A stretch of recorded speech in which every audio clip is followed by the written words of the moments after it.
Hi friends, உங்கள் baby 8 month plus 1 year வரைக்கும் இருக்காங்க அப்படின்னா கண்டிப்பாக அவங்களுடைய ஃபுட்டில் இதையும் நீங்கள் கண்டிப்பாக ஆட் பண்ணிக்கிங்க. உடம்புக்கு ரொம்பவே நல்லது. இப்போ வந்து பார்த்திங்கன்னா ஒரு 4 பேரிச்சம்பழம் எடுத்து கொட்டையை நீக்கிட்டு நல்லா சுடு தண்ணி சூடு பண்ணி அதில் வந்து நான் ஊற்றுறேன். ஏன்னு பார்த்தீங்கன்னா சீக்கிரம் வந்து அது வந்து சாஃப்டாயிரும். கொஞ்சம் நேரம் கழிச்சுன்னா பார்த்திங்கன்னா ரொம்பவே இதுவாயிரும். ஸோ நம்ம இதை வந்து என்ன பண்ணுறோம்னா மிக்சியில் நல்லா பேஸ்ட்டாக அரைச்சிக்க போகிறோம்.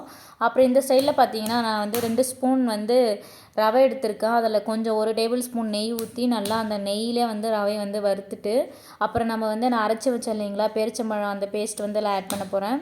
ஆட் பண்ணதுக்கப்புறம் ஸோ வந்து சிம்மில் வைங்கோ. கொஞ்சம் அதிகமாக வச்சாலும் வந்து கருகிடும். கொஞ்சம் நம்ம ஸ்லோவாக வச்சு தான் பண்ணணும். நல்லா மிக்ஸ் பண்ணிட்டேன். அதுக்கப்புறம் பார்த்திங்கன்னா அப்புறம் வந்து இது 1 இயர் பேபி அப்படின்னா நீங்கள் அப்படியே கொடுங்க. இல்லை என்னோடய பேபி 7 மந்த்து இல்லை 8 மந்த்தில் இருக்காங்க அப்படின்னா கண்டிப்பாக நீங்கள் அப்படியே கொடுக்காதீங்க. அவங்களுக்கு முழுங்க கஷ்டப்படுவாங்க. மிக்ஸியில் ஒரு பல்ஸ் விட்டு அரைச்சிட்டு அதுக்கப்புறம் கொடுங்க. அப்புறம் வந்து பார்த்திங்கன்னா பால் வந்து சூடு பண்ணி அதில் வந்து ஆற வச்சு 1 கிளாஸ் எடுத்துருக்கேன். அந்த பாலை தான் ஆட் பண்ணுறேன். நம்ம இதில் பால் ஊற்றி இதை வந்து வேக வைக்கும் போது உடம்புக்கு ரொம்பவே நல்லது. நீங்களும் ட்ரை பண்ணி பாருங்கள். உங்களுக்கு பிடிச்சிருந்துச்சி அப்படின்னா லைக் பண்ணுங்க. இந்த வீடியோ யூஸ்ஃபுல்லாக இருக்கும்னு நினைக்கிறேன். ஓகே ஃப்ரெண்ட்ஸ், இப்போ இது வந்து பார்த்திங்கன்னா இது வந்து கொதிச்சிருச்சு. ஸோ இப்போ வந்து நம்ம வந்து அடுப்பை ஆஃப் பண்ணிக்கலாம். நல்லா சாஃப்டாக ரவை வந்து வெந்துருச்சு. இப்போ நீங்கள் வந்து சர்வ் பண்ண ஆரம்பிக்கலாம்.